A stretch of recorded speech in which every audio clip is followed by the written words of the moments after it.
Hello friends, this is Shama Fatima Rizvi signing for your channel Stories with Shama and this is episode number 6। आज की जो मैं story है वो मेरे बहुत पहले की स्टोरी है, नियर अबाउट 15 years बिफोर की स्टोरी है। उसका नाम है the angel who came from God, मतलब वो फरिश्ता जिसको अल्लाह ने भेजा था। मैं अपने बच्चों को लेके अक्सर गर्मी की छुट्टियों में अपने मैके जाती थी और उस दिन भी मैं, क्योंकि हम जो जगह पे रहते हैं वहाँ से दादर स्टेशन से हमें चेंज करना पड़ता है, we have to catch another train. तो अक्सर हम लोग क्या करते हैं, अक्सर हम सब ऐसे ही करते हैं जो नहीं करना चाहिए, बहुत डेंजरस है। और उस इंसिडेंट के बाद मैंने कभी भी ट्रेन को क्रॉस नहीं किया, मतलब जो ट्रेन की पटरी है ना, वो पटरियों पे कभी हमें नहीं जाना चाहिए। हम कभी कभी शॉर्टकट मारते हैं, हम कभी कभी सोचते हैं कि शॉर्टकट जल्दी से हम पहुंच जाएंगे। और उस टाइम मेरे 2 ही बच्चे थे और हम तब मैं सोच रही थी कि शॉर्टकट करके हम लोग चले जाते हैं। और मैं दादर स्टेशन पे उतरी और मैंने प्लेटफॉर्म के क्लाइंब करने के बजाय मैंने शॉर्टकट लेने के नीचे जो ट्रैक है ना उस पर चलना स्टार्ट किया। मेरे साथ थे मैं, मेरे 2 बच्चे और 2 बैग। और मैं अपने बच्चों को हाथ पकड़ते पकड़ते मैं वहाँ तक पहुँच गई। मैंने 2 पटरी क्रॉस किया तो अचानक मेरे लोगों की आवाज़ सुनी कि ट्रेन आ रही है, ट्रेन आ रही है। मैं एकदम घबरा गई, 2 मिनट के लिए लगा, हाथ पैर पूरे रुक गए, मैं एकदम फ्रीज़ हो गई। ऐसा लगा अब तो हम चले गए, क्योंकि मैं जो ट्रेन की लाइट है अपने शोल्डर पे देख पा रही थी। मैं एकदम घबरा गई। मैं बोली मैं तो क्या करूँ अभी। सबसे पहले जो माँ का इंस्टिंक्ट होता है, मैंने अपने बच्चों को सेव किया। मैंने पहले अपनी बेटी को उठा के, और वो प्लेटफॉर्म अचानक से, मतलब नॉर्मली ना वो नीचे स्लाइडिंग जो प्लेटफॉर्म होता है वैसे होता है, लेकिन उस दिन पता नहीं कब, क्योंकि 6 महीना हो जाता था मम्मी के घर पे जाने में बैंड्रा में, तो उस दिन पता नहीं कब वो प्लेटफॉर्म इतना ऊंचा हो गया था, मुझसे भी ऊंचा हो गया था वो प्लेटफॉर्म। तो मैं तो सोचने लगी कि भाई अब इसमें कैसे, मैं तो मतलब सिंगल ही आप उधर चढ़ ही नहीं सकते हैं। फिर मैं सोची मैं क्या करूं। मैंने पहले उठा के अपनी बेटी को डाला प्लेटफॉर्म पे, उसके बाद मैंने अपनी बेटी को सेव किया। फिर सामान, मतलब ये मिनट्स में, बोलने में लग रहा है टाइम, लेकिन वो मिनट्स में मैं कर रही थी।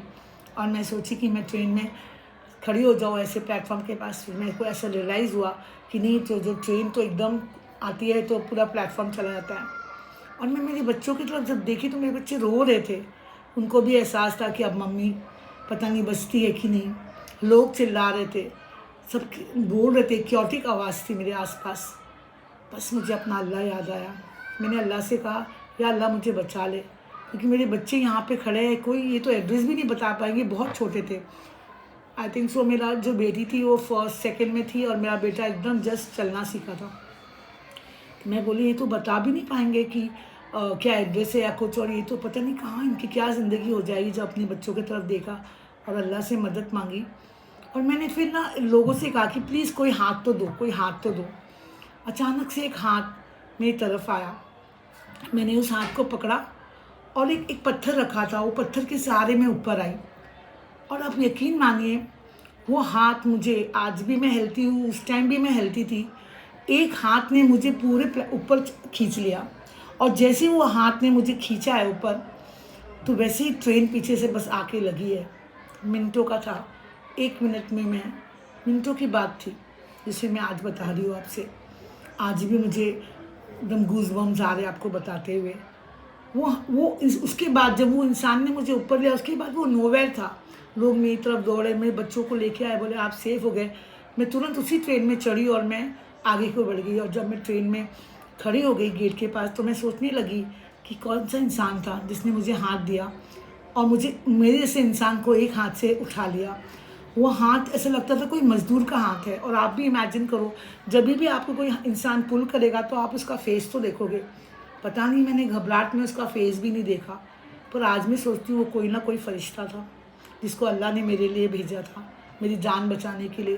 क्योंकि मैंने उस वक़्त अल्लाह को बहुत दिल से याद किया था, बहुत शिद्दत से याद किया था, और अल्लाह सचमुच वो आंसर करते हैं। और देखो, मैं आज आपके सामने एक कहानी के ज़रिए आपको बता रही कि ऐसा हुआ था।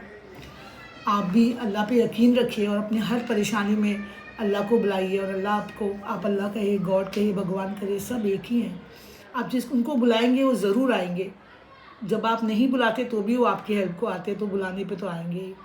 तो आज की मेरी स्टोरी मुझे इसलिए आपके साथ शेयर किया कि ऐसे बहुत सारे इंसिडेंट्स हैं जहाँ पे इंसान फेल हो गए लेकिन खुदा आपकी हेल्प करेगा। इसलिए अल्लाह पे हमेशा रखिए, यकीन रखिए और keep working hard. Bye bye, अल्लाह हाफिज़।